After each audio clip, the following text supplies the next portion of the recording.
the World Bank.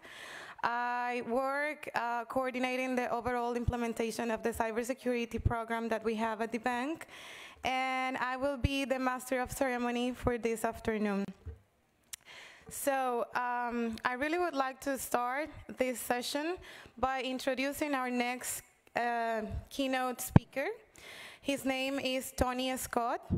Tony Scott is CEO of the Tony Scott Group, and he is also a senior advisor for cybersecurity and privacy at the Squire Patton Boggs. Since 2015 until 2017, he served in the Obama administration as the third federal chief information officer for the US government. Before joining the Obama administration, Tony was the CIO at VMware, Microsoft Corporation, Walt Disney Company, and General Motors.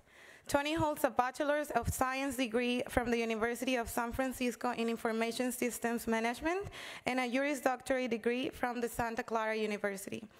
I really would like to call to the stage Tony so he can present to us, so he can deliver to us his presentation titled Security by Design in a Borderless Cyber World. Please welcome him with a big applause.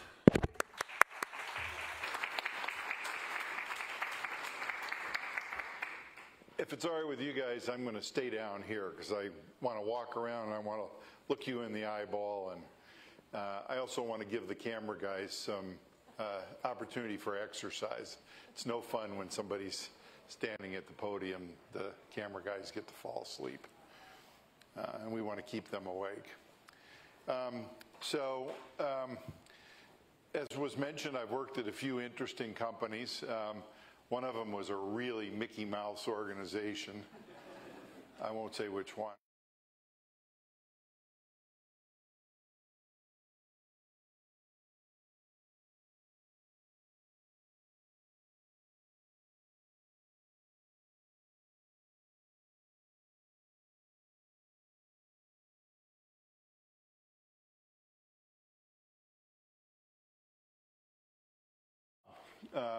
I went to orientation. You know, they give you your badge, in this case a temporary badge. They show you where the restroom is, where the cafeteria is, and where my office was, and I had lunch, and on the way back from lunch somebody grabbed me and said, oh, by the way, we got a meeting with the president in 15 minutes. I said, on what? Be kind of nice to know what we're talking about. And we were actually showing him a website that we had developed that was showing how many people were accessing government systems at that moment in time. But you can see the terrified look on my face. I'm sitting there thinking, what in the hell am I doing?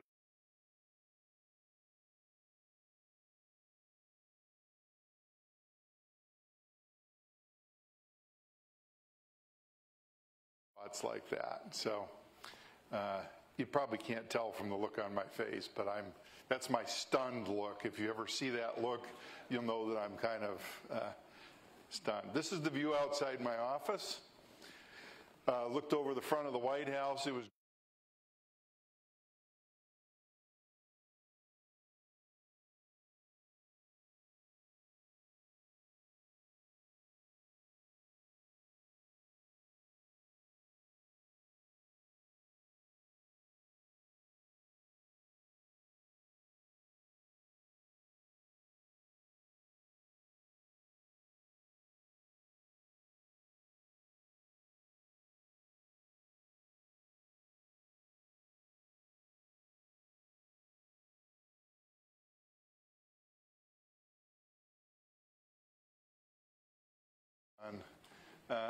at Christmas and all that sort of stuff.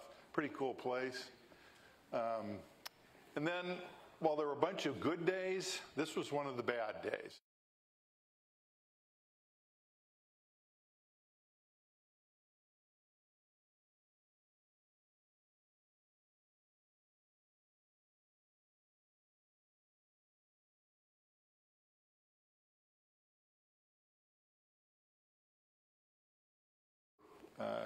Being lectured to by our legislators. but what a poor job the government had done in protecting critical information. That was not fun. See the same look here, my stunned look? This is the same look, adopted by some of my friends as well. This is the last day at work. One of the things that happens when a president leaves office is so do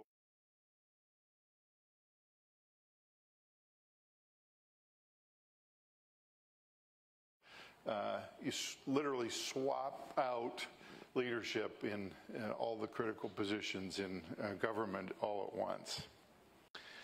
But what I wanted to do today is take you down a little trip down memory lane. I'm going to show you some rapid-fire pictures of technology I've worked on in my career. Anybody know what this is? If you do, you're dating yourself. It's an IBM 1401 card punch technology, followed by the IBM 360.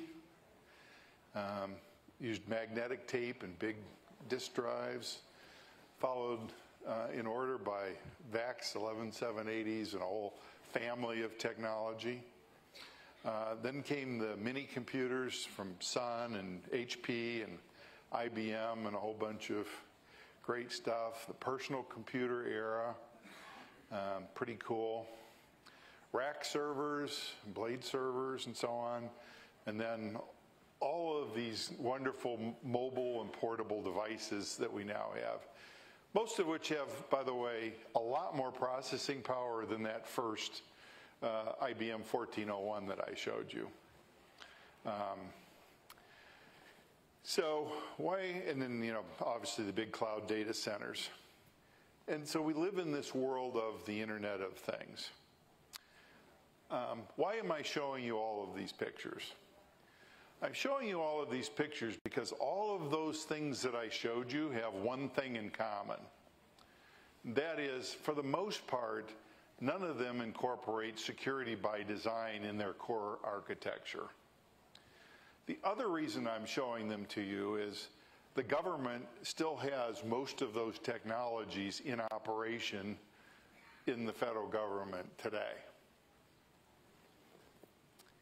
And if you think about security, if it wasn't part of the design of those things, then everything you're having to do afterwards is bubble wrap and Band-Aid and duct tape security onto an inherently insecure design. And that's the world that we live in today. Tons of legacy systems that didn't have security as part of the core design, but now need to live in a secure world. And these opportunities that I've listed here, I think, are putting pressure on all of us if we're in the IT business, not just from a how do you secure what we have, but are challenging us in terms of how do we design for a better future. And that's what I want to talk about today, what those opportunities are. So the first big thing, let me see if I can get, is we're in this age of relentless digitization, meaning everything that can digitize will. There's tremendous benefits to this. All of the experiences that we have on our mobile phones, in our daily lives, are the product of this just relentless activity that's going on to make everything as digital as possible. And everything that can will be. And it's upsetting traditional design. And what do I mean by that? Well, let's look forensically at how we've built systems in the past. And I want you to do a little thought exercise with me for just a minute. I want you to picture the organization chart of the team that you belong to or the institution that you work with. Just a high-level sort of mental model of what that looks like. Traditional kind of org chart model, most likely. And then if you know anything about it, superimpose on that mental model the design of the information systems in your organization. And if they match one another, if your systems are organized by department, by organization, by the physical structure of your company, what I tell you is you're in deep doo-doo. Because that's not a digital design, it's an analog model. It's great for managing people in a historical concept or context, but it's a horrible design today for a digital infrastructure. And when these things line up, what it typically means is you're producing something and you're shoving it out to your customers. You're not coming at what you do from a customer-first perspective. Because customers don't care about your org chart. They don't care how you're structured. They don't care that that's some other department. They just want the information that they need to do whatever it is they're trying to do. And I posed this question to a couple of the big search companies recently. I said, how come you're so good at so many things, but you're lousy when it comes to government? And they asked me, well, what are you talking about? And I said, well, let me give you an example. I can search and find a restaurant that's near me, a gas station, a laundromat. I can order food online and have it show up at my front door in 10 or 15 minutes. I can arrange travel for all around the world. It's all kinds of things I can do today with a couple of searches on my laptop, on my PC, on my phone, whatever. But if I'm looking for government services, or trying to find out what governments do that align with the help I'm looking for, I get back garbage. I get back more misinformation than I get actual information.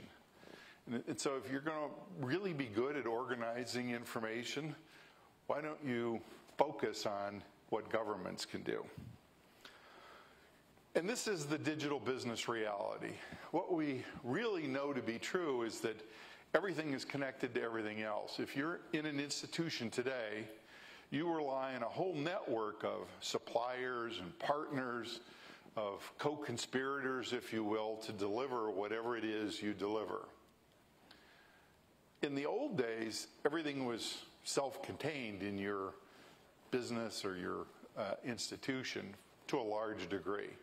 But today, that's just not true.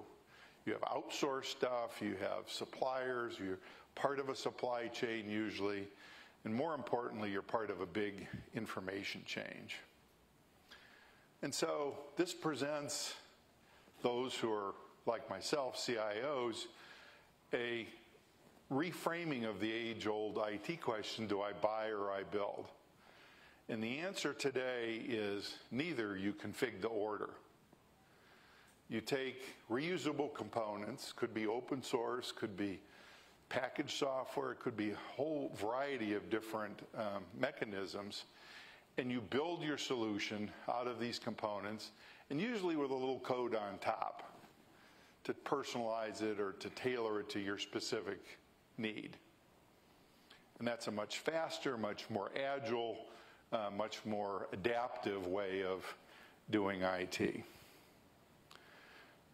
So that's a way to get agility. It's a way of tailoring things to get, that outside-in, client-first sort of, or customer-first sort of perspective. But there's a problem. And that is, we're in a software-defined world, everything. For those of you that are around a while, you might recognize Clippy, the old Microsoft thing. I had to bring it back. I just couldn't help it. But, it really is true. We're in a software-defined everything world. So why do security and privacy matter in the design process in this new world in particular? Well, the reason it matters is because if you try to do it after the fact, it's hard and it's expensive and in many cases might not even be effective. So I want to do a little analogy with you, little, again, thought exercise. I'm kind of a car nut, and I actually have one of those on the left that I'm in the process of restoring. But let's use these cars as just a simple analogy. What's the difference between the two of them other than they're decades apart? The one on the right has airbags, it has anti-lock brakes, it has over 1 million lines of code in it. It gives great gas mileage. There's software that controls the ride, software that controls the airbags, all kinds of improvements. There's traction control, I mean, you name it. There's nothing in that car on the right that doesn't operate without some form of software and things that are built into the design of the car. Okay, so you got that. I own one of these on the left. Now there's some things you can do to make it be like the one on the right. For example, I'm putting disc brakes on the one on the left because the old drum brakes just don't stop the car very well. And I'm doing a few other things, but if I really wanted to take that 65 and make it the functional equivalent of the one on the left, I can't do it. Just can't do it. It's impossible. Where do you put the airbags, for example? You can imagine that I could duct tape and bubble wrap some stuff in there and, you know, sort of do it, but it just wouldn't be very pretty and it would destroy the design of that car. There's so much metal in that car that even if I had airbags, you know, the crumple zones and all the other things that are built into the one on the right just can't be done in the one on the left. And I use that as an analogy for the challenge that we have in IT. I can take technology that was developed in the 60s and I can try to retrofit security and privacy into those designs, but the result is much the same as if I tried to do all of that to my 65 Mustang. And so there's some key concepts that I think we have to embrace as we're thinking about secure by design. And I won't go through all of these in detail. You guys will get the slides afterwards. But these are some of the things that I think will make a difference at the end of the day. And I'm talking from hardware all the way up through the whole stack. And many of these will lead to a different design paradigm or a different style of developing the technology that we use every day. Among these, and I'll just mention one in particular, is provenance. This is the supply chain problem. What is this thing? Where did it come from?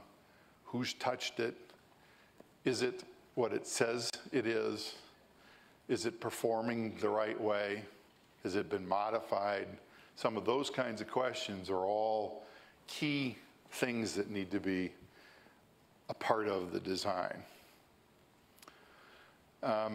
So I think there's a couple of takeaways. Again, I won't go through all of these in particular, but one of them, just in the privacy space that I'm doing a lot of work in right now, is a redefinition of what privacy actually means in this digital world. All of our traditional notions of privacy are built on some physical sort of model, that in certain spaces and in certain places I have a right to privacy. And anything I do there is, you know, an encroachment on my right to privacy. This is in the US model, at least. But in the digital world, that doesn't work anymore.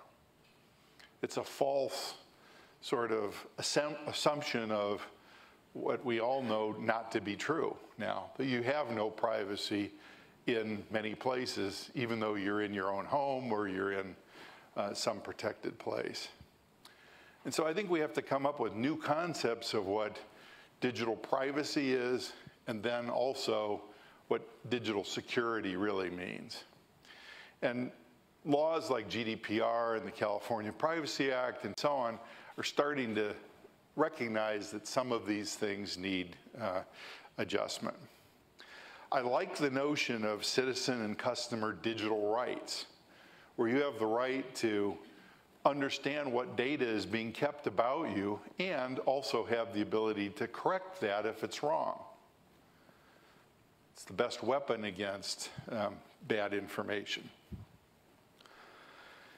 Now, built into all of this is going to be a lot of machine learning and AI tools and other things that will help us along the way. There's a lot of different levels of machine learning and AI. I won't go into the technical definitions or differences between these things, but we have to assume that this is going to be an integral part of everything that we build going forward, and for the most part, I think will be helpful to us. It'll be a part of every interaction we have for a lot of different reasons. The last thing I want to bring to the table today is what I think is going to be one of the most profound impacts affecting our space, and it's the coming 5G networks. I think this is bigger than the introduction of the iPhone, for example, and I think the impact we've got to really start thinking about now before they get widely deployed. And I'm a fan of these, by the way, but I do worry about what can happen. So let's just talk about this for a minute or two. The predictions are we're going to have 10,000 times the volume of traffic than we have now on the mobile internet. 10 to 100 times more devices, less than a millisecond of latency, low cost, high bandwidth rates. Just to give you a sense, with 5G, you can download a full-length motion picture from Netflix in about 3 seconds.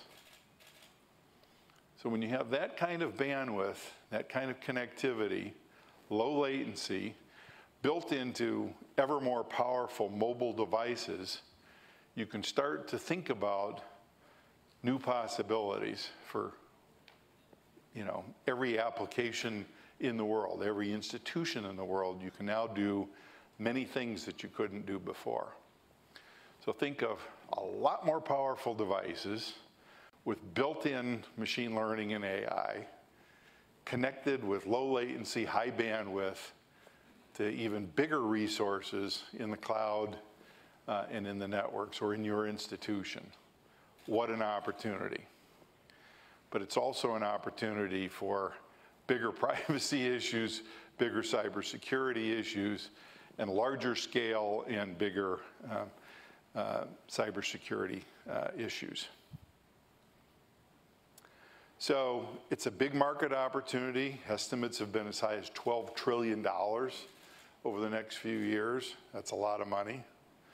And I think what it means is virtual reality, augmented reality are going to be part of our everyday existence, not just for people playing games. And healthcare is going to be one of the biggest opportunities. But I'll go back to saying, if we don't build in security and privacy by design in the new things that we go build, I think we're in deep doo-doo. And the kinds of issues that we see today are going to be 10 to 100 times worse in the world that's coming. So the time to act is now. And start from both a governance and a regulatory standpoint and an industry standpoint to put the guardrails in place to make this a interesting and fun experience. So I'm going to take some questions if we have time. How are we doing? We okay? No, we're okay. But I want to leave you with these final thoughts. If you're a leader in any organization or part of the leadership team, I think you're going to have to really deeply understand these opportunities and risks for your institution. You need tech talent in your executive team. And if you don't have it, again, I think you're in deep doo-doo. I'll make the claim that speed and agility is the new growth strategy for most organizations. If you're not fast, if you're not agile, and you're not secure, watch out. Somebody's going to eat your lunch. And this war for talent is the biggest single challenge that I think we have broadly. When I was leaving the federal CIO role, we realized that 40% of our leadership was going to retire of the career people in the next 5 years. In addition to the regular changeover that takes place at the top, losing 40% of your leadership in the next 5 years would scare almost any organization. But that's the reality. So there we are. Thank you. Happy to take a couple questions or comments. Sir, you said. Yeah, can you come? They want to record, otherwise. I can hear you fine, but. Brett Jordan, I want to come back to one of the comments you made about 5G and about building security and privacy in by design.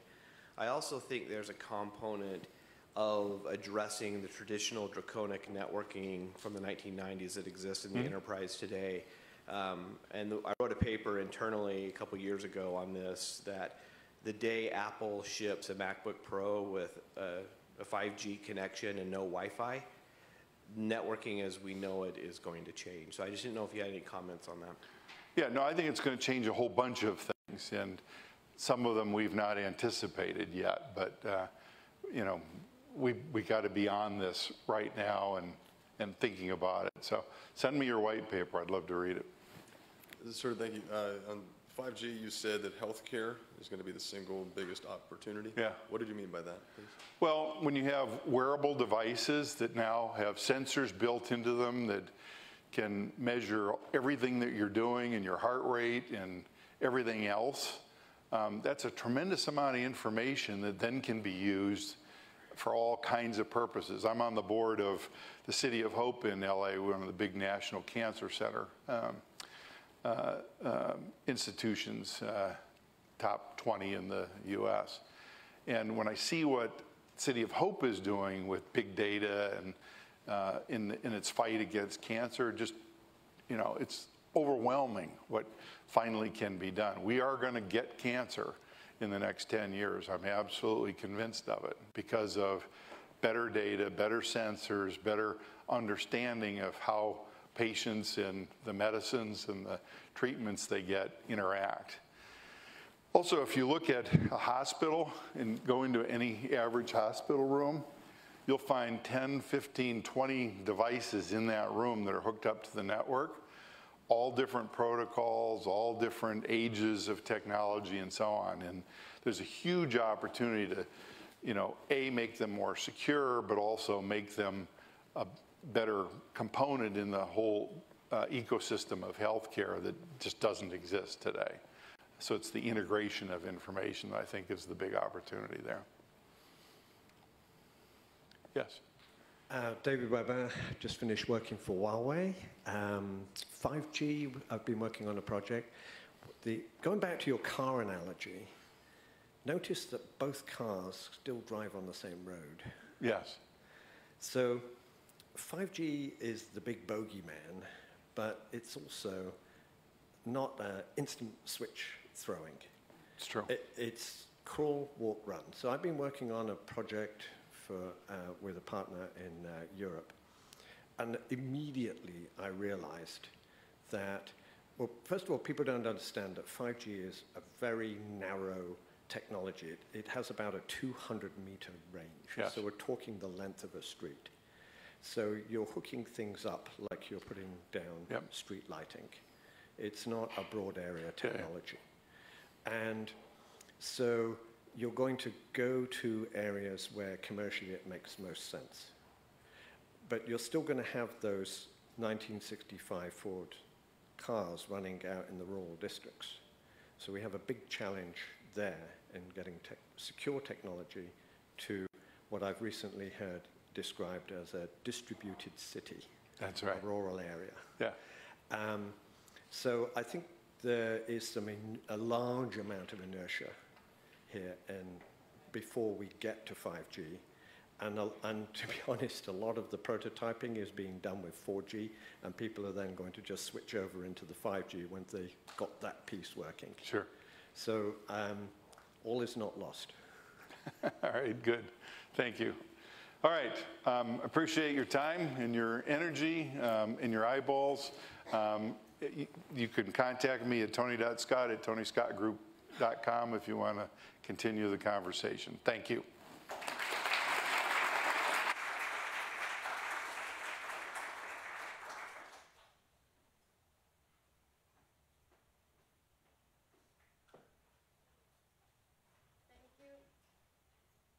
Hello. Thank you, Tony, for a very interesting and very illustrative presentation. So with this, I would like to call to the stage to the next panel moderator and the panelists that are going to be taking place. And the session it is, do you see threat intelligence as a friend or as a foe?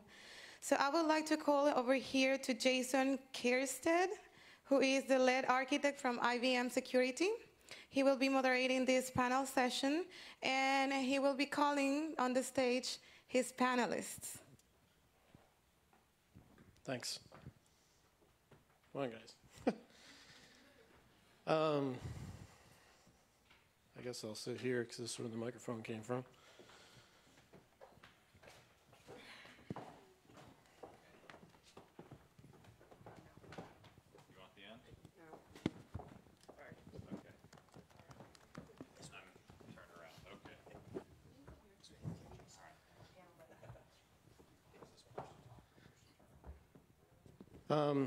So we've got a really interesting panel here, a little bit of a different format. So what we're going to do is, what we've decided to do is I'm going to ask a lead-in question that kind of starts with the topic.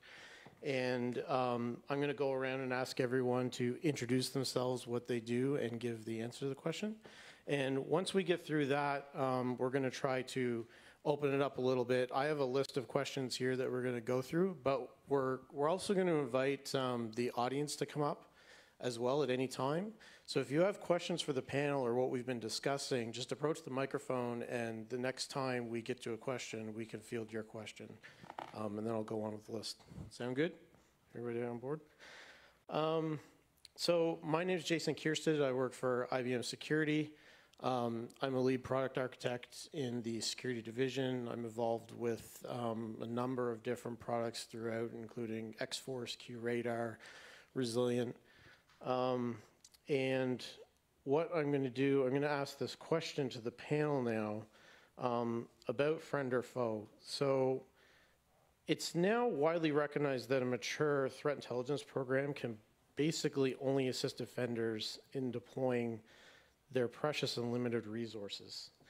So what I'm wondering is, when 90% of the breaches originate from a simple phish or social engineering attacks, focusing on threat intelligence can sometimes be seen as a distraction as opposed to an advantage. So, given these two different viewpoints in the industry and where we see, pushback sometimes, do you see threat intelligence as a friend or a foe in your cybersecurity program? So once again, I'm going to go around the table, ask you to introduce yourself and give your feedback on that perspective. Hello. So Nicholas Hayden, Senior Director of Threat Intelligence at Anomali. My role at Anomali is to get intelligence to the platform, as well as help give some strategic direction and guidance as to how the platform operates and usability of it. So I've been in this career field for 20 plus years now. I have the gray hair to prove it. It's been a fun ride for the last 20 years. To answer. The presidential crisis. Oh, okay. We're having a crisis right now. That's okay. That plays right into my intro. So I'm also a cyber operations officer for the Air National Guard. So if my phone starts beeping, I may have to get up and leave. I've been in the military for, I think, 12 years now, and it's been a great ride. So friend or foe, I kind of look at it, whenever I get asked anything to do with cyber intelligence or cyber in general, I try to to direct it more to the physical world. So I think of it as like having a child or a friend or a foe. And I look at it and I say both. Sometimes they can be amazing, and sometimes you wish you were never able to procreate. Same thing with threat intelligence. If you can find a way to narrow down the information, the sheer amount of information that you have, in order to get the actionable data out of it and turn it into intelligence, then it becomes a friend. It helps you to identify emerging threats. I've seen it. I've actually seen it in practice. The faux part of it is the sheer amount of false positives and information that you get, having to filter out all of the noise. In my opinion, that's really kind of the faux. It's having your child scream at you over and over again, I want milk, I want milk. So it's my take on friend or foe. Let's see, Ryan Trost. I'm ultimately the CTO and co-founder of ThreatQuotient. I kind of cut my teeth growing up in the industry from system administrator to security analyst and up the chain. I ran the DEA SOC, I run the TSA SOC, I run the General Dynamics SOC. And the the threat intelligence from those standpoints, it is both a friend and a foe. I know starting out, it was a miserable process to try to wrap your hands around everything. You had executives kind of chomping at the bit because they wanted to see ROI with your additional budget. And you have analysts that are kind of chasing these subjective hypotheses from the threat intelligence team over to the security analyst who are already swimming in alerts and trying to kind of wrap their arms around that type of stuff. So I definitely see the faux side of it. From a friend side, in those previous organizations, in those previous SOCs, it was a tremendous benefit because once we did wrap our arms around it, it became almost the cornerstone for the SOC team. The executives got visibility in our daily attacks by certain adversaries, and that's something they see in the prints in the newspaper and the breaches, but they never really noticed how frequent those attacks are coming at us. So seeing that helped open their eyes to, oh, this is really a threat with this adversary. What it also opened its really eyes to is the victimology and the targeting, and that's ultimately where those organizations really saw value because we could tell which actors were targeting which individuals and wrap that back to a program or a contract or a merger and acquisition deal. And then we could proactively approach the employees and say, okay, you're on their target list. We think from X, Y, and Z.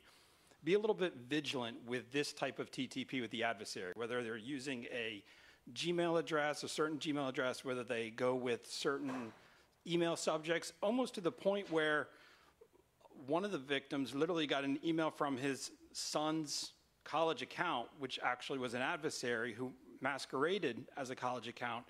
And those type of tactics really open the eyes of the victim. And that was huge for all the teams that I've kind of started to run and manage. Hello, I'm Mark Davidson. I am an engineering director at NC4, primarily focusing on the Sultra platform. Just in terms of my career, I started out working in a security operations center for a Fortune 100 financial company, and then moved on to MITRE, where I helped do R&D supporting the government's, DHS's Sticks and Taxi initiatives, helped invent Sticks and Taxi. And after that, I moved over to Sultra. So really, I've spent my entire career trying to solve the problems that we're here talking about. And when we make progress, I'll be the first to let you know. So I'm going to actually build on both of your answers in terms of friend or foe, because much like children, it depends on your maturity when you try and embark on this journey. When you're not mature, like Jason mentioned, really, if you're not mature, you're not spending the time doing the right basic things, you're not going to be able to hit the higher maturity things. And having an effective cyber threat intelligence program really is, at the moment, only possible for more mature organizations. If you're, hey, we need a security department, let's get Tom from IT and stick him in this role. Hey, can you do some CTI also? That's not really going to work out very well. But once you've built up a capability and you've got people in the role who understand what they're doing and are able to have effective communications with senior leadership about what's going on and what the value is, then I think it becomes more of a friend. And to build on one of your points about the conversation, I think there's a big gap in terms of how cybersecurity folks and defenders can talk to the general business managers about how to make investments into cybersecurity. And right now it feels like it's a little bit more on faith. And it would be great if over the next coming years we could turn it into a place where, I don't know, maybe it's risk mitigation right along with any other risk mitigation.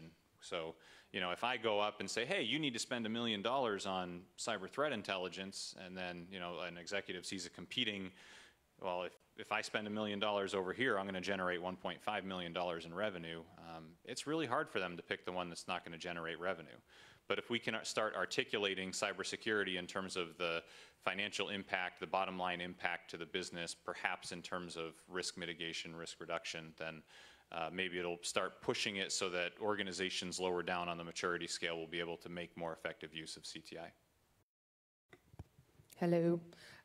My name is Katie Kusjanovic. I am a senior solutions engineer for EclecticIQ, which is probably the smallest tip company you've never heard of before today.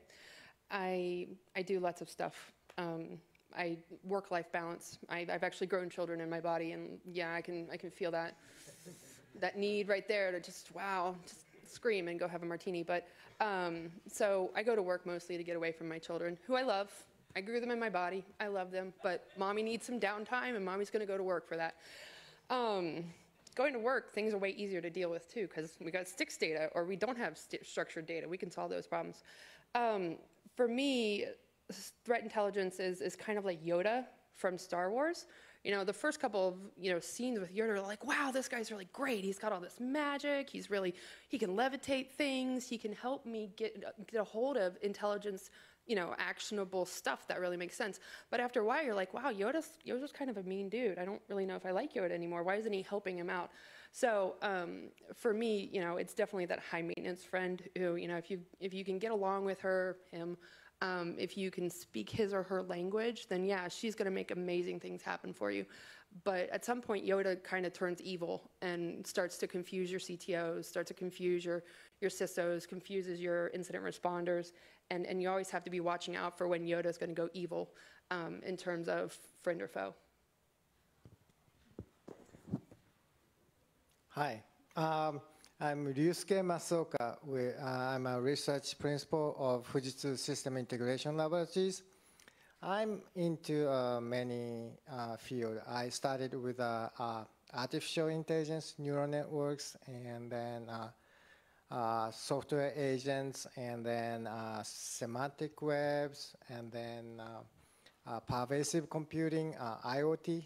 At that time, it was called pervasive computing or ubiquitous computing. Then eventually from that area, I went into security domain about 10 years ago. Threat intelligence as a friend or foe, I have a kind of, might be a little bit less optimistic. I actually, if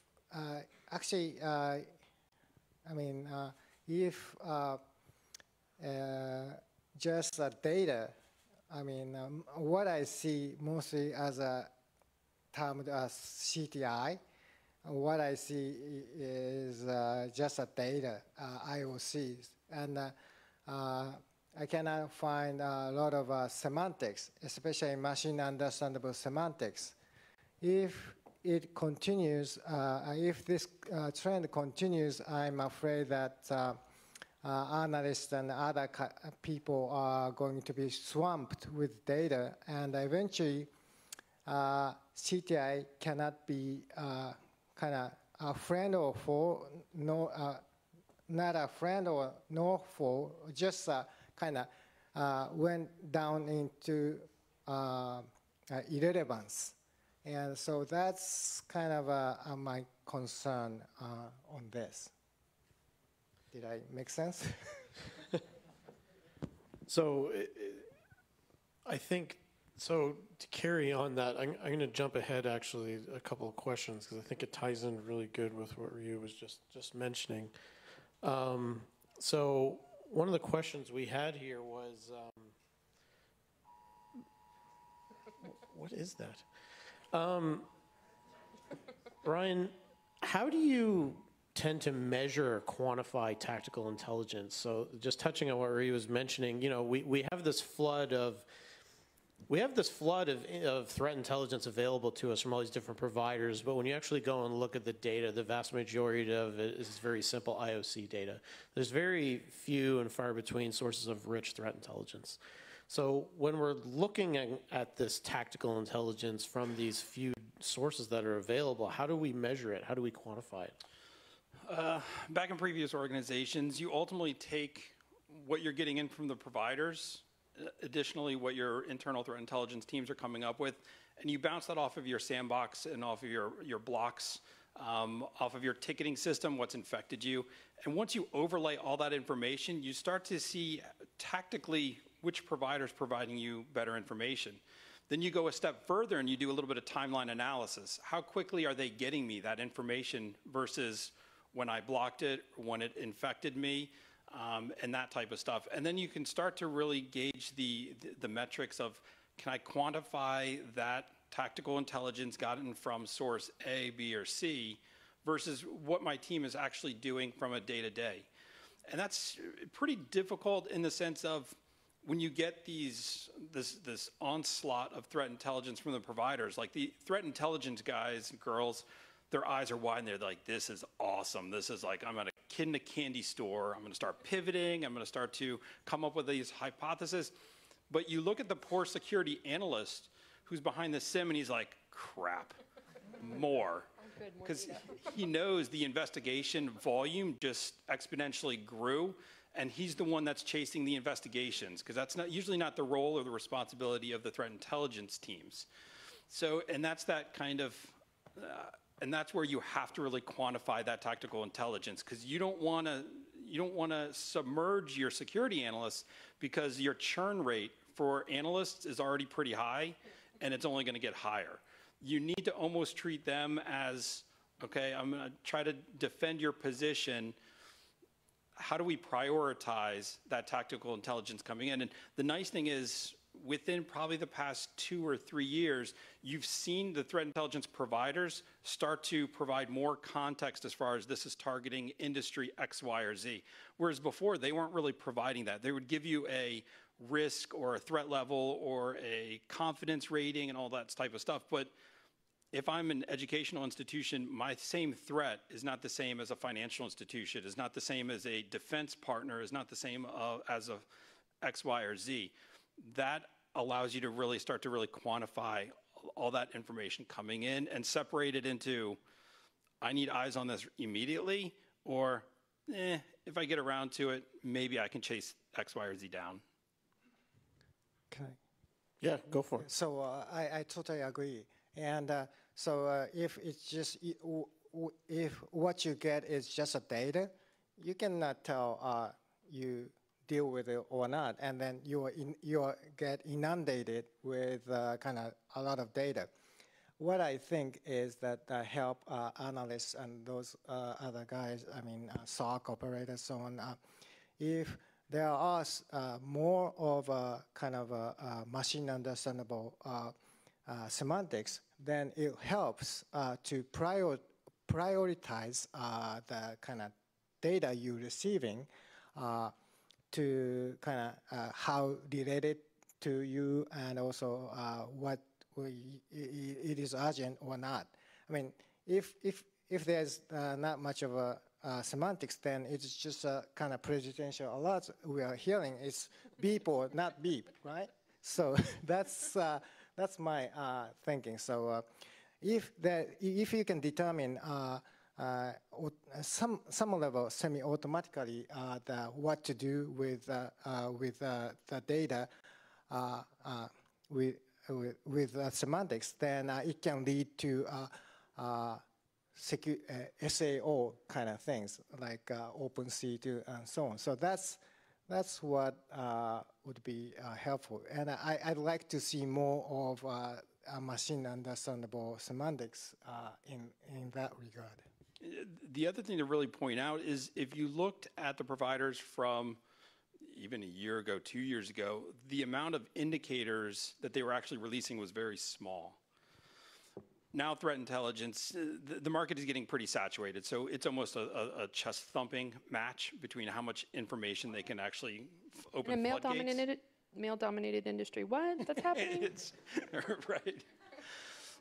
But a lot of times, that information needs to be quantified because now you're starting to see the open floodgates, like DHS's AIS, the ISACs are starting to, sticks and taxi. Once that becomes mainstream, you're going to see the amount of information grow significantly, and your tools cannot handle it. Your tools were not meant to handle the volumes of that information. The SIM, yes, and even there's a lot of limitations to that. But your firewalls, your black hole servers, your endpoints, they weren't meant to deal with the volume of the information coming out. So you're going to see a lot of the tools, a lot of these core sensor grid technologies basically just give up. And that's going to be extremely painful. Because your network engineers don't like you to begin with. Now they really don't like you.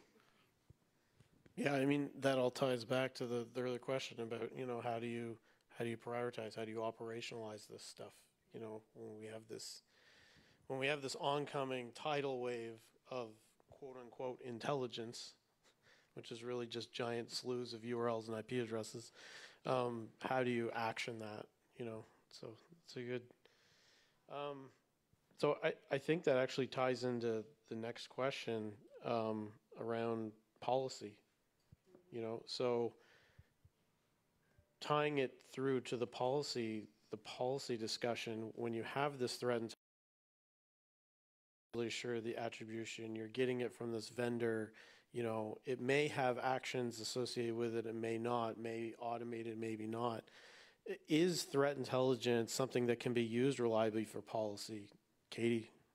Oh, delicious. I've been in a SOC in one shape or another for the better part of 11 million years, and I'm never going to announce my age in public on a microphone, ever.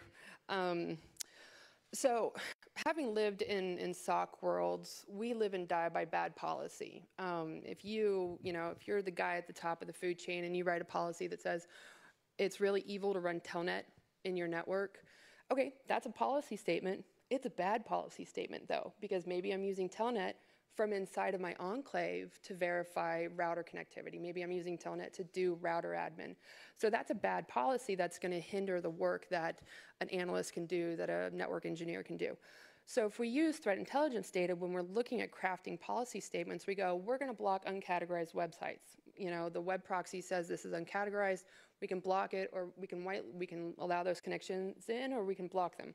A lot of times you're going to default to, let's just block it. Well, how much time is going to be lost to analysts running around unblocking websites, and all you've really done is tied yourself to one silo of intelligence data.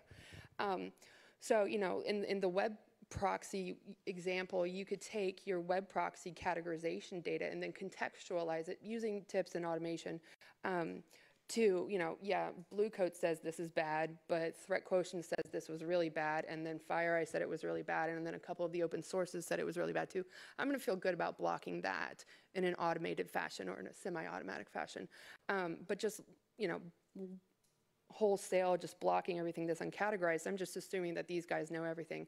I think when we make policy decisions at that higher level, which admittedly I've never done, you can use data, you can use threat intelligence to quantify both the operational impacts of those decisions as well as the dollar impact of those decisions. We decided to go with this firewall. It's got threat intel baked into it. Well, how much traffic are we dropping? How much time did we spend? So you can evaluate ROI, you can evaluate wasted effort, within your organization, and you can also start to evolve your policy. This makes sense if we run this kind of firewall here, but we're going to use this as an ocean of kill criteria instead of what the firewall company says. Now you're starting to evolve your policy, so it's tied to data that is actionable and accountable. I'm going to disagree with the premise of your question. What was my question? That is your right. I don't think we have a choice about whether it gets used for policy or not. I think that at a national level, by the time some attack happens and takes out something important and the general public gets a whiff of who might have done it, the hand's going to be forced, and there's going to have to be policy decisions about it. Because if some portion of the electrical grid goes down due to some cyber attack or something like that, and maybe some bad thing happens, the public in the news cycle and all that, it's going to cascade into a torrent of demand for action. And at that point, we will not have a choice. Policy will be decided by attribution, no matter how good or bad it is. Any other thoughts on that? No? Nobody wants to disagree? No one wants to disagree? I agree. So Mark, what about the people side? Do you think that we're doing enough?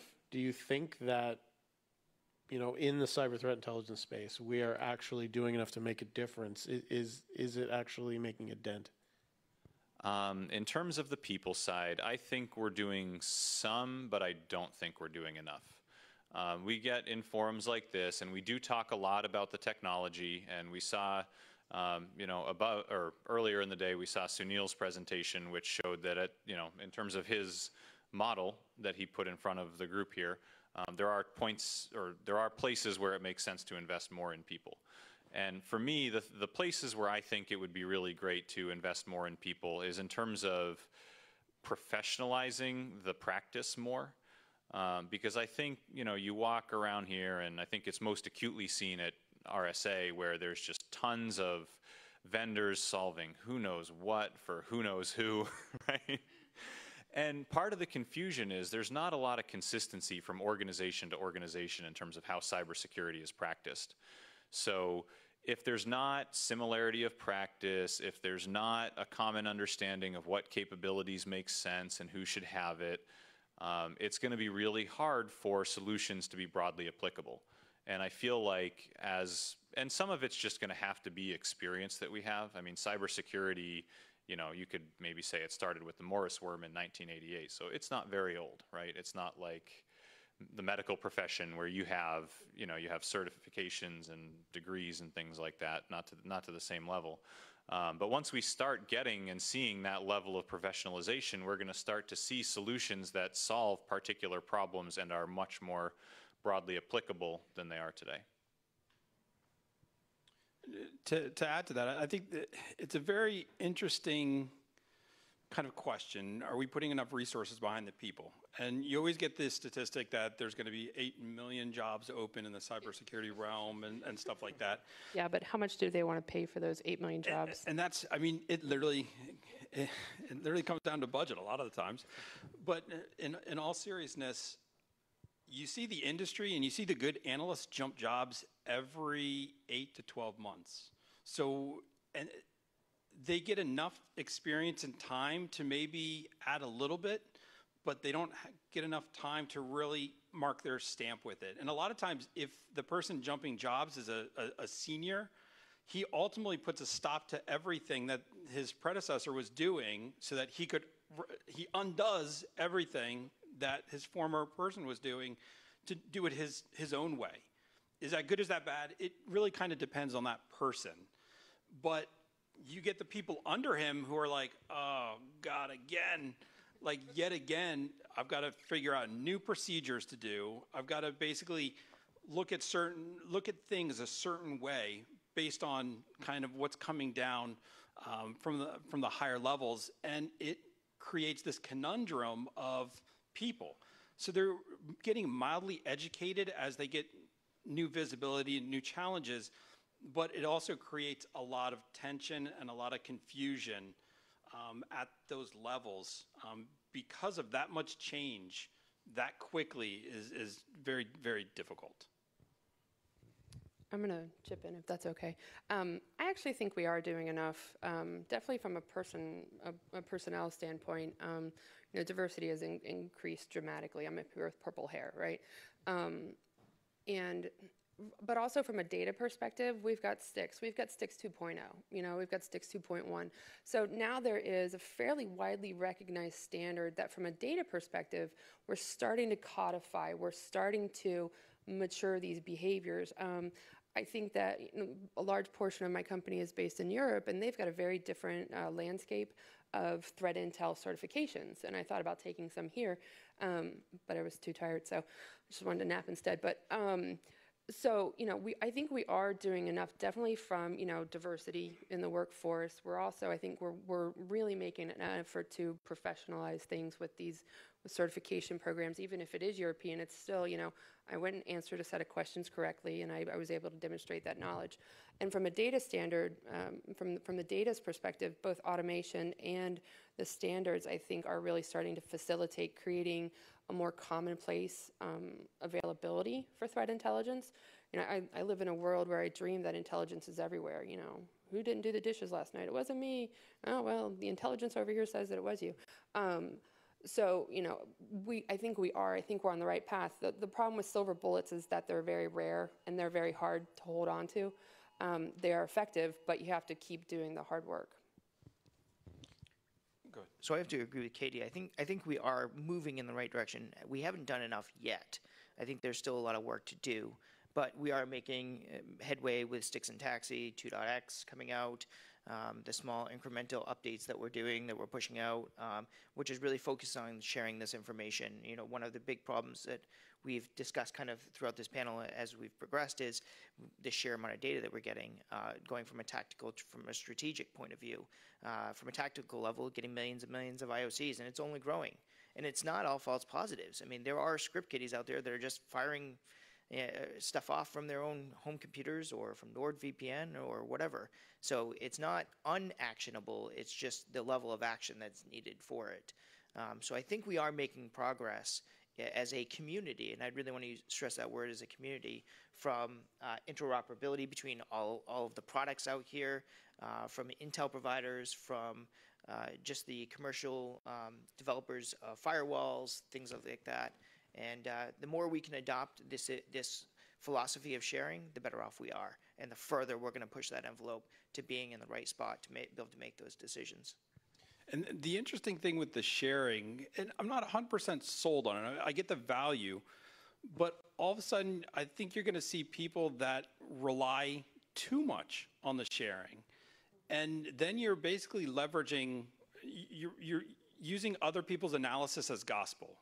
And threat intelligence is a very subjective realm, very subjective, to the point where even one of my bosses was old Army Intel, and he's like, when you write a report, I want you to use this terminology. Nothing is guaranteed, nothing, and you start to ultimately put so much emphasis on the words that you're going to get analysts that rely too much on what's being funneled over to them rather than the trust and verify. They're going to use that as gospel, and they're going to make bad decisions based on that intel, because maybe the person providing that intel is a newbie, or maybe he's immature, or maybe he's a little bit too far leaning with his attribution or with his analysis. And it'll be interesting to see how the industry starts to react when you get collisions of that shared intel. Who do you rely completely on? Your best friend? The colleague in your ISAC? Team member? It's going to be very interesting, very fascinating. So I'm going to go a little bit off script here, because I think you've said a couple of interesting things, Ryan, earlier about the fact that people move, that the job movement, the skills shortage in the cybersecurity industry in general, but especially in the threat intelligence industry. I mean, I recall being involved in projects and, words floating around like, oh, we need to hire 30 intel analysts. And then, somebody eventually points out, you realize that there's probably, maybe a couple hundred people on the planet who can do what you want to do. And you're saying that we need to go and hire 30 of them? You can't do that. You can't hire 30% of the world's.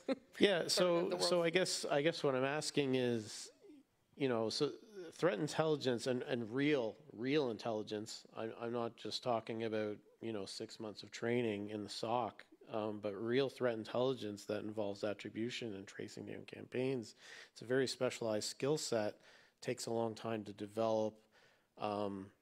If we don't feel like we can rely on sharing, what is the scalability? Like, how do we scale without sharing? To me, it's almost a prerequisite. Like, if we don't get to the point that we can trust, at least have some metric of trust in intelligence gathered by another organization, not every organization can afford a threat intel analyst, I guess is my question. So I'm just interested in your perspective on that.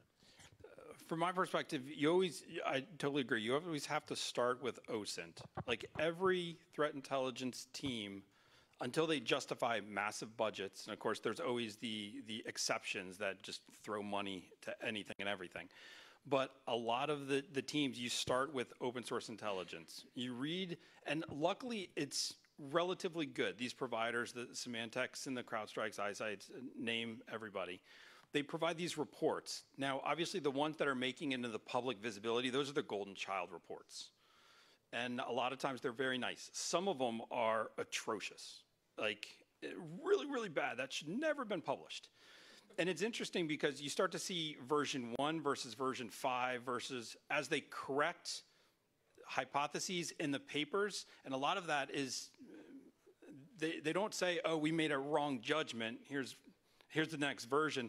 It's up to the threat intelligence person who's digesting it to really keep an eye on what's changing in that report and what iteration. And that kind of shows you, one, the maturity of the organization, and two, it just ultimately, you start to get a gauge of how good is some of that intel.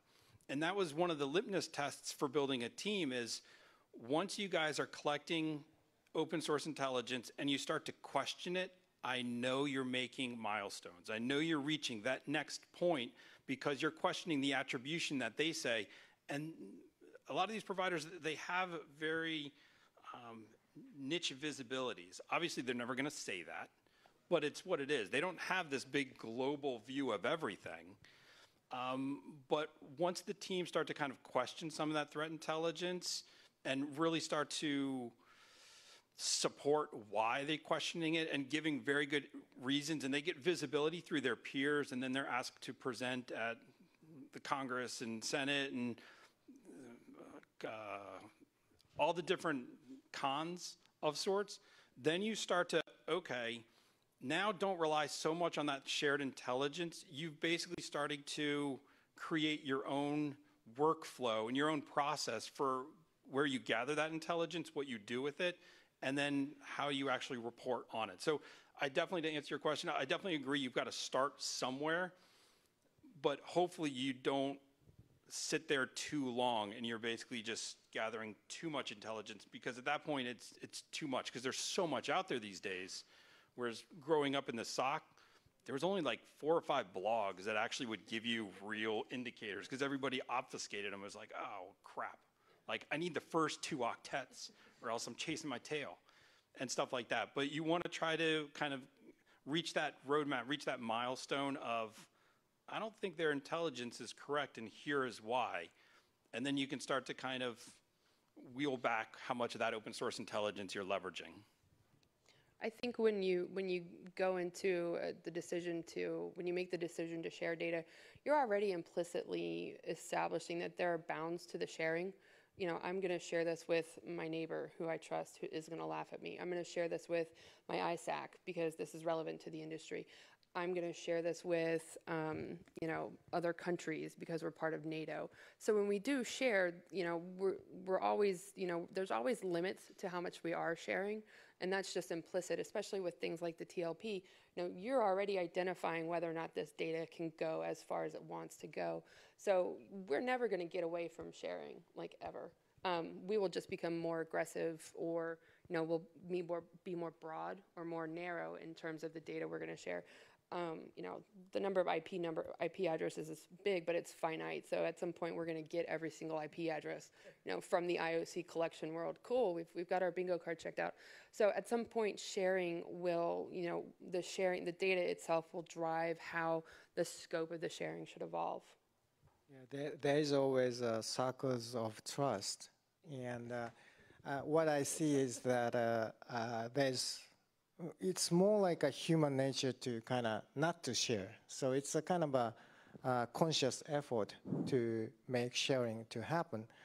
And because data has no color, so it is easier to share. But kind of a context or semantics or meanings of it. It's kind of subjective, but I think that part needs to be kind of going back to my original position. So to be shared and so on, and make at least as technological people to make it easy to make that happen. That's kind of things that I'm thinking. I have one comment before you get to. Sorry, or did you want to go? Yeah. Okay. I think that the threat intel analysts, like the good ones, they're kind of the master craftsmen of this field, and I don't know how you create enough of them, because it takes somebody who is really smart, really dedicated, and it takes like a decade of learning or more. It's really hard to be good at it, and you have to really understand a lot of different things. I feel like at some point here we'll see some technology transformation, perhaps using Stix and Taxi and OpenC2 as the fundamental building block, but some way to do for industry what the assembly line did, where maybe some way we'll find better ways to leverage those that do exist, get them better ways to get their hypotheses out into the field, test their hypotheses, automatically determine relevancy, something like that. I haven't seen anything that makes me believe we're going to be able to suddenly scale from like 300 people in the world to 30,000 so that everybody can have their own team of 30 of them. I don't think that's going to happen. I think it's going to be, still a specialized capability, but there's going to be better systems around them to improve how they interact with the world and test their hypotheses. We have a question from the audience. Question, comment. I'd like to come back to something that Mark said a few minutes ago. The separation in security maturity is very real. I think that we often gloss over that as an industry, and there is a huge difference between a SOC that is very well funded, that can pay top salaries and can get top talent, to your smaller enterprise that has somebody that set up a printer one time, that maybe configured a computer and was able to get the monitor connected. PC load letter, what does that even mean? We joke about this, but I think it's very real, and I think we as an industry have done a lot of great work on some of the technology sides and some of the data sharing sides and some of the ontology and semantic sides, but we need the professionalism to get created. There needs to be an apprenticeship, or you need to have a residency, like if you do an analogy, there's been many analogies given today. If you were to relate this to an operating room in the medical world, we've created a bunch of really cool technology. It's still in boxes. Now go figure out how to set up your operating room and how to operate and figure that out all on your own. And I don't think that works. So my question is, we have a bunch of people on this panel that are building these tools. So given this deficiency or this discrepancy in the security maturity of the industry, what do you see that you're able to do through product or through user experience or through integrations that could make up some of that gap? Now, obviously, you can't solve it all, but is there things that you could do, and I don't want you to give product, privileged information, but is there stuff that can be done to make up some of that gap? Or do we literally need to work with universities to create entire programs, master's and PhD level programs that are specifically around cyber? Because when I look at it, that's what I see, is we need a medical doctorate, Juris Doctorate. We need a cyber doctorate type position. End of comment.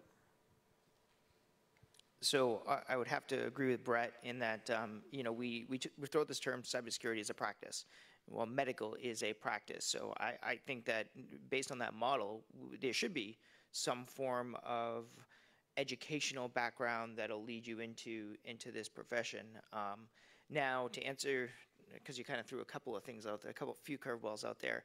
I was going to kind of wait till my question was asked, but I'm just going to jump into it. So, whenever you think about cybersecurity in general, there's there's many ways you have to skin this cat. One is at a tactical level, all the way up to the strategic level. We go from an IOC to strategic reporting. And all of that goes with exactly what Mark was saying in his opening statement, which is maturity model. So when you have the maturity of a doesn't even have to be a SOC, just a security team that has no experience at all, they're going to need to leverage threat intelligence sharing. They're going to need those experts to kind of to lean on, to stand on the shoulders of titans in order to help them, one, grow, to be a better professional, to gain the knowledge that they need, but also to be able to mature. And I think that in the very beginning, you have to be reactive. So you have to be at the tactical level, which is an IOC. You find an IOC, you plug it in, you go and do a bunch of things to determine whether or not it's malicious or not. So that is a reactive base. And I think that any product, one has to be able to help that baby analyst get through that first step, walk them through, guide them through that process, teach them that process, so that they can question every step of the way. Well, okay, this did this, but why? So I think that's how they're going to grow. And then as they grow, the next step. So we can automate with some of the tools to help guide them through their process, but they're just tools. And unless you have the skill set to be able to utilize those tools and grow in your own maturity, they're at the end of the day, they're just tools. I'm going to jump in and answer this question too. I'm going to take a little bit of a contrary viewpoint to what you just said, Nicholas. And touch, I almost think, Brett, that you're asking almost two different questions that are the opposite of each other. And one is, you're asking about, organizations that are not necessarily capable of deploying the resources for the problem. And I deal with organizations of all sizes, and you are totally right. There is the level of difference between a government or Fortune 100 and say a Fortune 500 is a chasm. It's a chasm of capability. It's cavernous. When you're dealing with a top tier Fortune 100 bank who can afford to have 30 or 40 threat intelligence analysts on staff along with 20 or 30 people in the SOC, that is the polar opposite of somebody else who is still in the Fortune 500, but their SOC is like literally 3 people. And those 3 people are full on 24/7, 365 manning the ship, right? They do not have the time. Forget about skills. They just do not have the capability to do anything at all related to threat intelligence. And I guess that's kind of where my head's at when I get asked questions like that is, so I totally agree from the perspective of, yes, we do need specialized training. It would be a huge asset to the industry to have, things like apprenticeships and funneling people in. But the reality is, if you don't have the resources, you're not going to be able to hire those individuals anyway. And even if you could hire them, they won't necessarily have the time because they're too busy dealing with the block and tackle problems, right? So if I had to answer that question, to me, there's 3 factors that will help this greatly that I see coming down the pipe. And the first is cloud. Cloud is, it's an enabler for many different reasons, but one of them is lowering the cost and barriers to entry for technologies, including security technologies. So as technologies start to shift to the cloud and the cost goes down, the cost of implementation goes down and the barrier to entry goes down, you can start to see those organizations that previously couldn't necessarily deploy the capabilities, now they're able to deploy them because I can pay, a couple of $1,000s a month instead of this huge multi-million-dollar ELA contract. That's a huge enabler. You don't have to hire, but you can buy the capability. Exactly. You can buy the capability, right? So the second that I think is huge is, and we've talked about a lot of this conference, is AI and analytics and machine learning. Ryan earlier talked about, machine learning with regards to hunting, right? I don't think we're anywhere near there yet, but I can see us eventually getting there, machine learning, AI applied to threat hunting, allowing some of the analytics to, like Mark was saying, automatically, take some of the best practices and have them be deployed automatically. The third, I think, is ecosystems and communities. And we were talking about sharing, and I think we're going to talk about sharing some more. The idea that we have to be able to take capabilities that, the privileged few have the resources to procure and democratize the data among industry and among, the whole planet, basically. We have to be able to build ecosystems around the content and around the threat intelligence, around the analytics, and let people share these things among each other. So that was a pretty long... I want to make one real quick note. Yes, we definitely need to have PhDs. I mean, there's a reason that astronauts are astronauts. But the other end of it is that we need to be careful, I think, about maintaining this special mean girls clique. Like, oh no, you're a cool guy, so you can look at the threat intel data.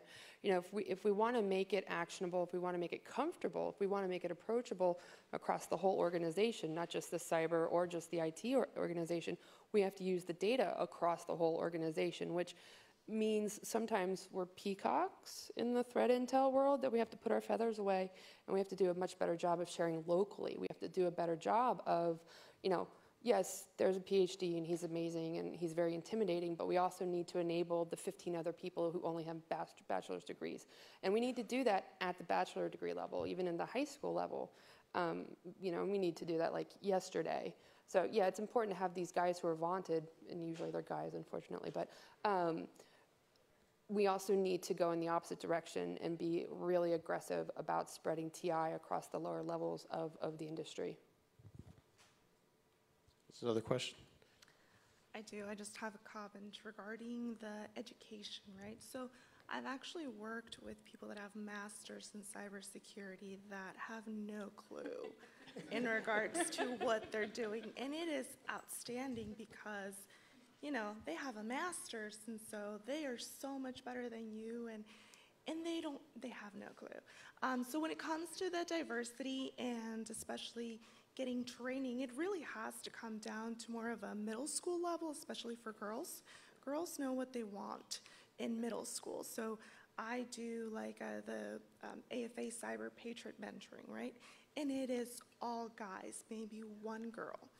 And the thing with it is that girls are more likely to, in this case, pay more attention to the details and be able to give a different point of view. But if we're not targeting these and we're saying, oh, you need a master's, you need a PhD, when there's a lot of self-taught people, and you look at the job requirements, right? And it says you need 10 years experience for a technology that just got started 5 years ago.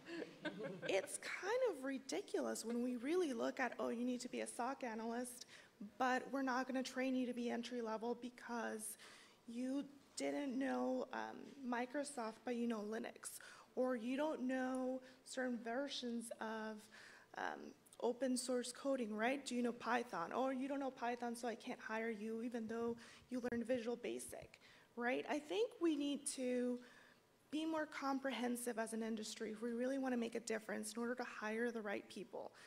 There's different people from different backgrounds, like the lady earlier today who went into marine biology, right? And yet, we are segregating these people out. We are saying you are not good enough, and we're not even giving some a chance who are self-taught. So do we need certifications? Sure. When you look at the industry and they say, oh, well, we're not going to look at certifications anymore because, or look at a degree because a lot of people are self-taught or they don't need to get that unless they understand it. And yet, just because someone has 20 years experience or someone that doesn't have 20 years experience but has actually put the time into learning the different technologies, are just not getting the chance. So there's definitely a huge discrepancy in that, and we need to do more in order to close that gap. There's a lot of great people that know the technologies, don't have a bachelor's, they just graduated high school, and we're not, maybe just certs are the good way to go and be able to actually question them when it comes to the testing, or being able to ask questions when we're interviewing and saying, okay, you don't have a CISSP right now, but you have the experience to know what a SALT is, is there, what a hash is. Those type of questions are really going to make the difference. Just saying, you need a master's, and this guy doesn't even know what assault is. It's kind of where we are at this point, and it's not going to get any better, and people keep jumping ship because, you know, it's like they're not going to treat me well here, and this company's willing to give me that training. Well, of course I'm going to leave. There's no reason why I should be, you know, liking a certain company for what they give me. You know, it's not about that. It's about being, improving yourself. So I think that's what we really need to focus on. I first heard about Cyber Patriot at the Women in Cybersecurity Conference 2 years back. So, you know, to Brett's question earlier, that's something that all of our companies can do is go sponsor middle schools. Definitely girls-only middle school Cyber Patriot clubs. Yeah, that's a niche right there.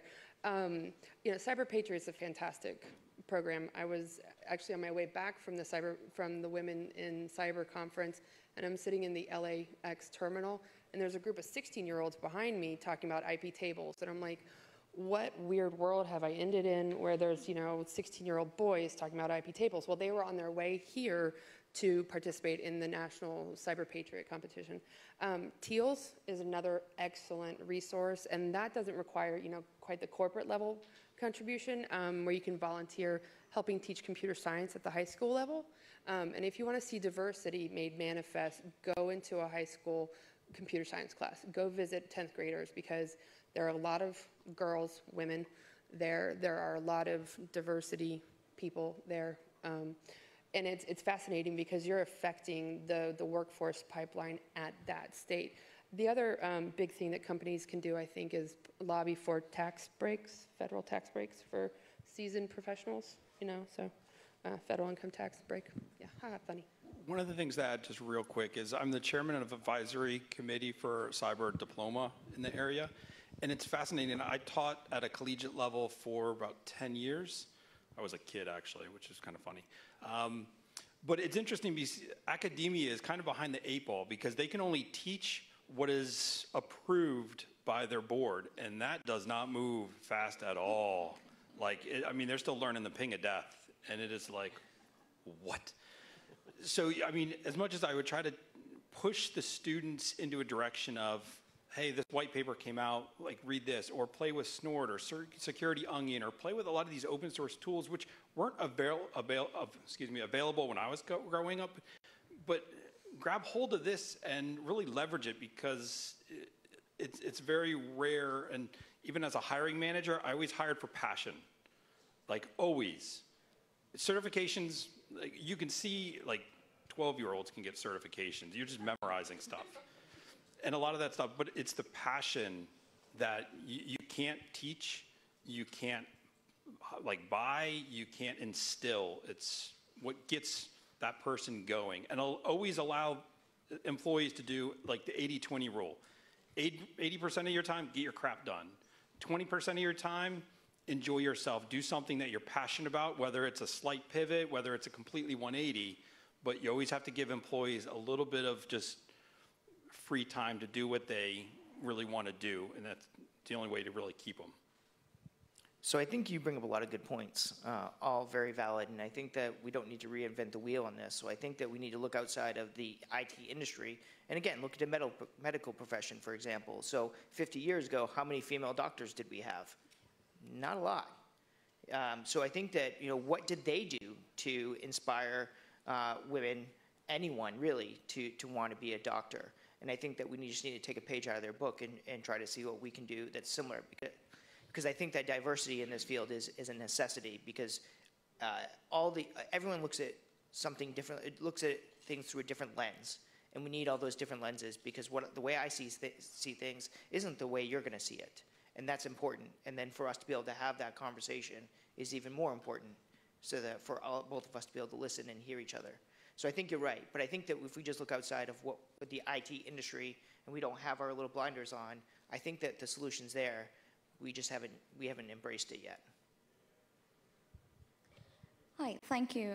My question actually tacks on to what Katie just mentioned about, you know, us, the threat intelligence community, sharing the knowledge. And actually it goes to that one is, I see a lot of ivory tower syndrome within the DFIR and CTI communities. And what happens is that after an incident, generally the lowest bottom layer doesn't even know what happened, what the heck happened there. Something happened, but then if we don't share that intelligence and we keep it in a bubble to ourselves, I don't think people down there will ever know all that noise and hullabaloo that took place up there. So I think in line with Katie, what you said, it's very important not just outside community, but within the organization, DFIR and CTI should come out and mingle with the commoners and be open to give facts and figures. Absolutely, and that's the fun thing about being a woman in this field where it's still predominantly male. We have evil powers as women. You know, I'll say it publicly, you know, women, you know, hi, we're fun, but we're different from men. You know, I think one of the ways to kind of take the edge off this problem is to make the computers share the data for us, so that, you know, when we are doing DFIR, when we are doing threat analysis, we can do fun things like make the computer here, put it on all the other computers over there, you know. So yeah, are we disclosing intelligence data? Maybe, but we're also enabling, you know, the rest of the SOC. And then, you know, from a personal level, it's fantastic being a woman here because we have really different ways of perceiving things. I'm sorry, this doesn't make us better. Most of the time it does. But we're very different, and we've got the ability to bring people together. We've got the ability to bring down that interaction friction. Like you and I are having this great conversation now, you know? And we can do that across the whole across the whole cyber organization.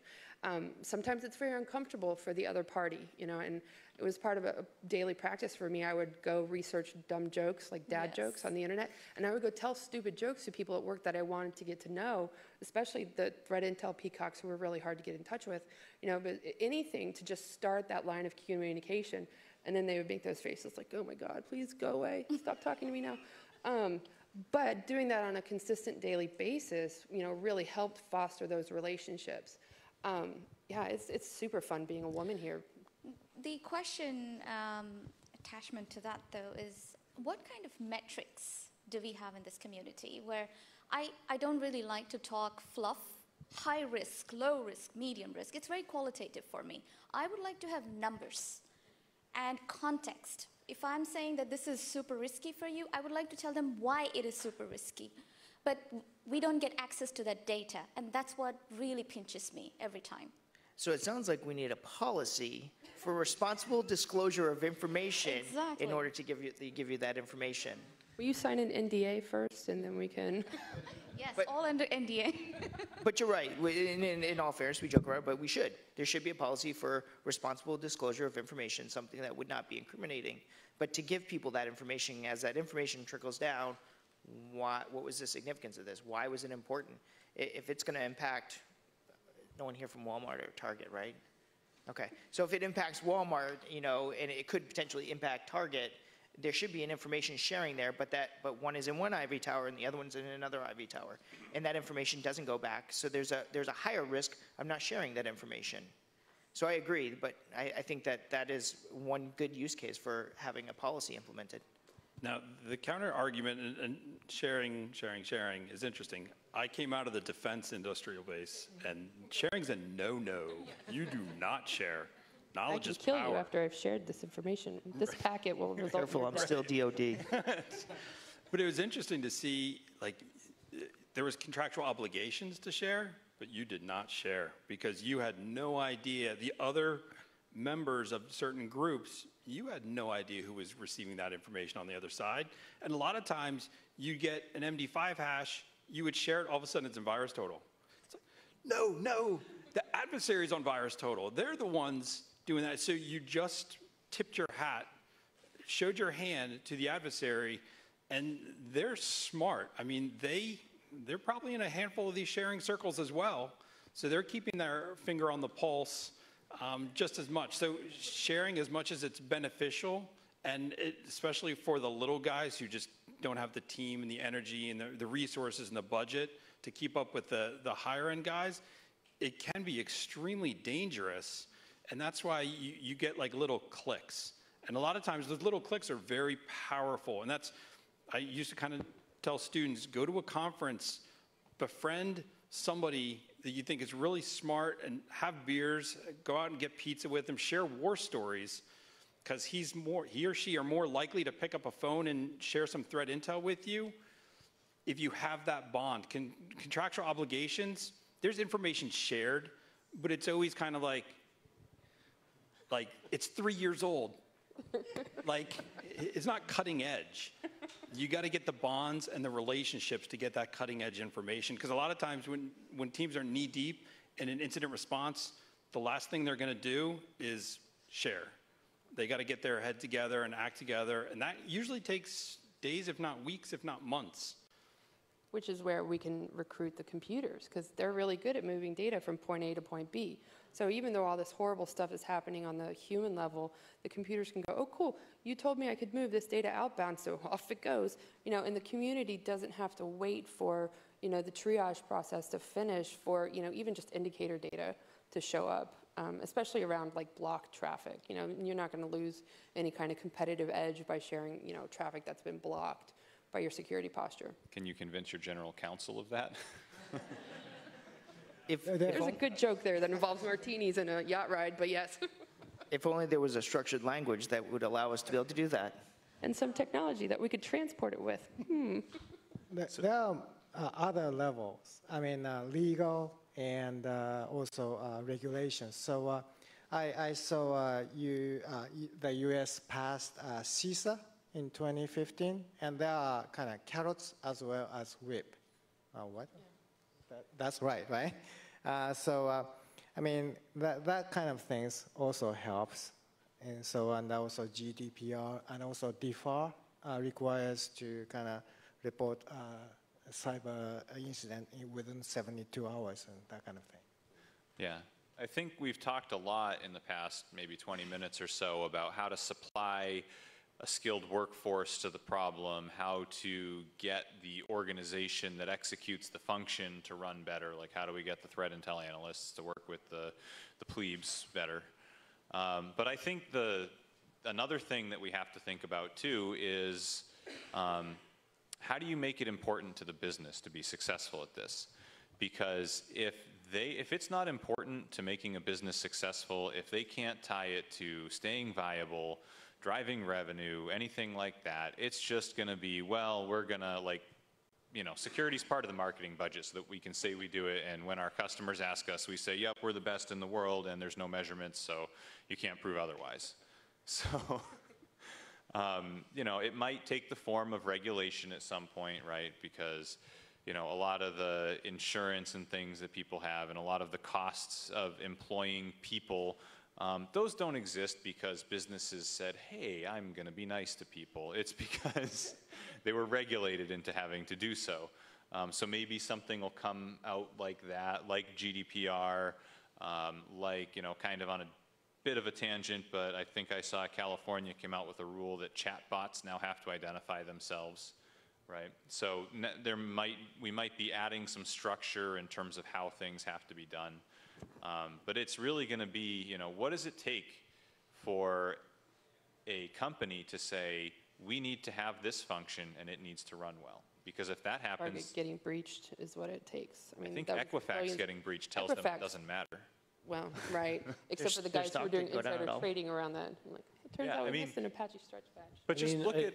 Sorry, I want to just make this one point and then you can go. And I'll let you finish. You're all prisoners. I give you permission. No, really. If you're an organization and you're sitting there at the C-level and you look at Target and Equifax and whatnot, you say, those are my worst case scenarios, and what is my risk when those scenarios occur? And unfortunately, in a lot of ways, it doesn't look like it's very high. Well, the financial guys just released a thing. If you want to do financial business in the state of New York, you have to have cyber insurance. Well, that's the world's money right there, I guess. And if you want to have cyber insurance, there's certain criteria that you have to meet. So, starting to regulate where the money's at, obviously, is the big one there. You're going to get a lot of critical mass. And then saying things like, your premium for this cyber insurance policy is going to be $11 billion if you don't have a CISO, if you don't have a threat intel problem, and that was codified into state law in New York earlier in 2018, I believe. Yeah, I think there's there's multiple things here. Like I mean, there are very real costs. I mean, the Yahoo breach made it extremely measurable. I mean, it cost them $1 billion. It's like right there, in black and white. That because there was a previously agreed on price, and then the incident was disclosed, and now there's a new price. Surprise, surprise. I have an interesting pivot on that, though. I mean, you know, the issue with measuring cost, right, around threat intelligence, I find one aspect of that to be extremely interesting with respect to, you know, some of the more strategic levels of intelligence we were discussing earlier. When I deal with organizations, sometimes it's really hard to express the value of knowing the adversary, because that's what takes a lot of the work, right? You know, you talk to the board level, and they'll be like, I honestly don't care who's attacking us, just stop it.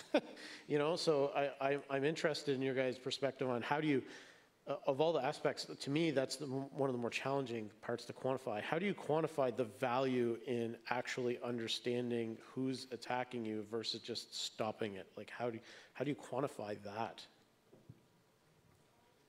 Redirecting the threat actors into a sandbox where they're still actively attacking the network, and it's like, look at all the traffic that's not hitting our network.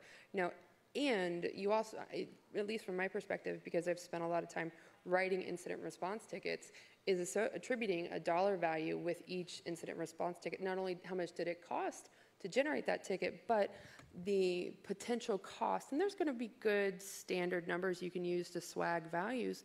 Go, well, if we hadn't stopped this particular malware infection here, this could have propagated across the whole network. Or if we hadn't stopped, you know, if we didn't have AV doing this over here at a 20% success rate, you know, you can easily start to attribute how much time does it cost to re-image a machine. And if you're a network of 5,000, you know, hosts, cool. So let's say it takes $1 each. You know, that's $5,000 out of someone's pocket just to nuke and pave the network.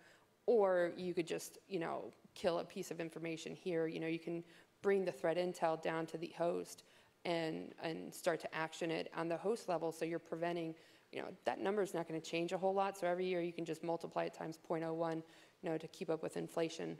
You know, and every year it's going to cost this much to nuke the network. So I think that's really important, and that's a really good place to start. I think one of the challenges, though, is that if you're going to go represent that type of information within any company, you first have to convince them that your analysis framework is correct and that your analysis can be trusted. Then they shouldn't be paying me if I have to convince them that I'm right. But what if you just happen to be the Stuckey in some 3-person SOC trying to make this? Then I'm probably not right. But I mean, that's my point, right? Where for a lot of the financial aspects of running a company, there's, you know, generally accepted accounting practices, and there's a lot of rigor about, no, this is the analysis framework to use. And in the cybersecurity case, you kind of have to, like, each person has it on their own, you know, maybe supported by a community of professionals, but each organization has it on their own to argue about what the costs are, what the costs really are. And I think that's something that hopefully we can do better in the future, where if there becomes kind of one general framework for looking at cost in terms of cybersecurity, then it becomes much easier. You know, you can start, if it makes sense to at some point, you can start incorporating it into the training of the business leaders, and they start having a sense of how to wrangle this thing, instead of, you know, today it's the security guy saying, we're going to get hacked if we don't do this. Well, can you prove it? No. Can you prove that you can prevent a hack if you do it? No. Okay, then why am I going to do it? Who let you into the room? Wait a minute, get out. Who let you in the boardroom? Get out of here. Yeah, I do think Katie touched on it earlier with the cyber insurance. I mean, my perspective is, I think, you know, it's a very new industry, cyber insurance and cyber risk ratings. So there's cyber risk rating companies now, and they funnel into the cyber insurance industry. And, you know, if there's anyone who's going to figure out how to quantify the unquantifiable and charge you money for it, it's insurance companies. So I think they'll eventually figure it out. Yeah, at the end, it's going to be money, right? And for threat intelligence, kind of financial institute is kind of relatively easy. I mean, one card stopped before compromise, it's going to be $2,000. So if you stop off 150, then it's going to be such and such amount of money. But sometimes for pharmaceuticals,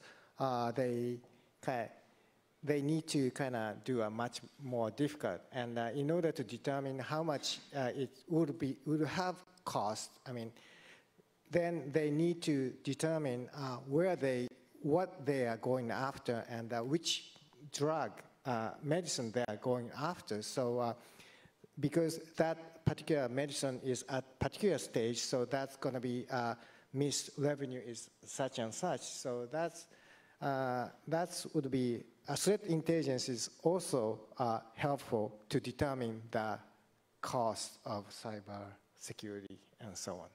Yeah, you're touching on to like, there's questions about measuring risk. So you're talking about risk internally, you know, what are my crown jewels? What are my aspects of risk? And with pharmaceuticals and intellectual property, the stage of development, yeah, it's interesting.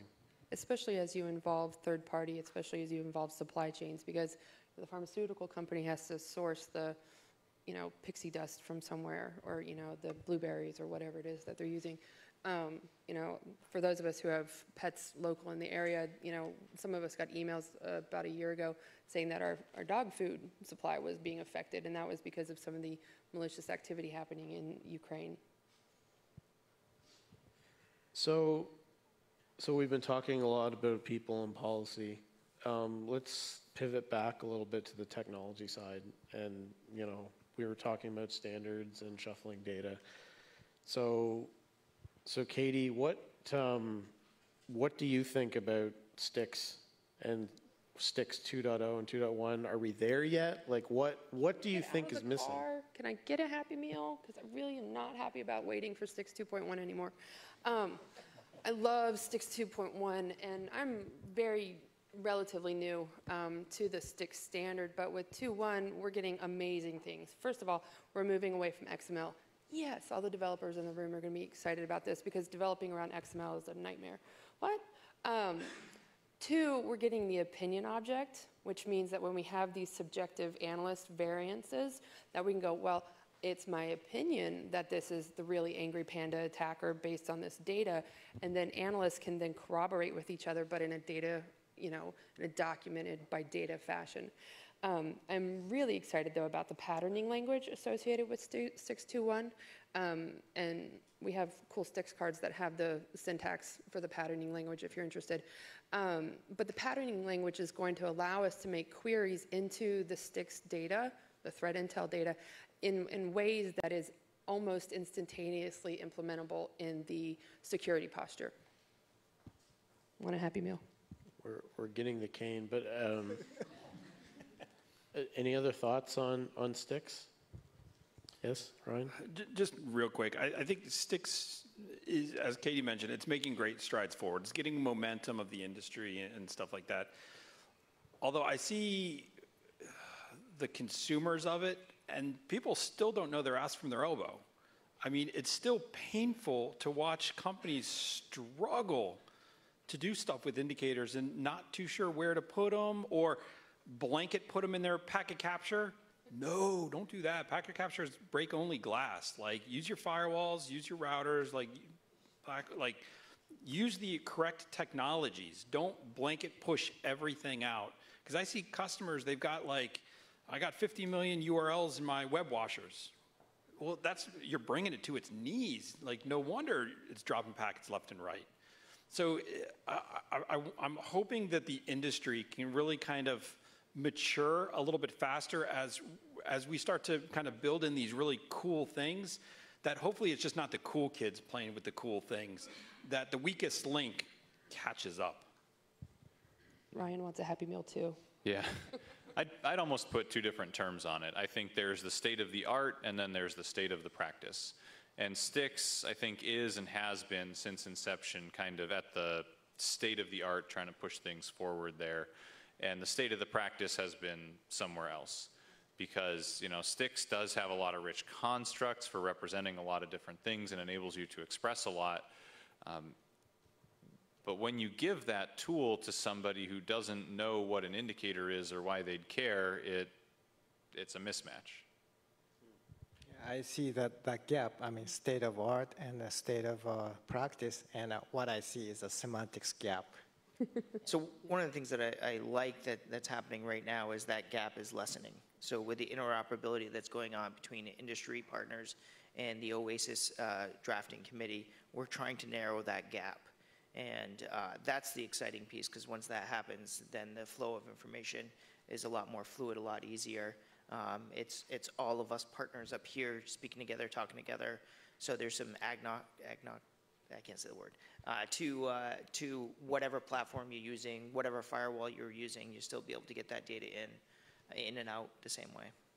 And the other fun thing about Sticks, you know, keeping things on a standard, especially in 2.1, where we get to do cool analyst-level, analyst-centric transactions, is that you start to be able to chip away at the workforce problem. You start to be able to chip away at the analyst immaturity problem as well. We've got to wrap it up. Fine. Thank you very much, everybody. Thank you. Thank you. Thank you.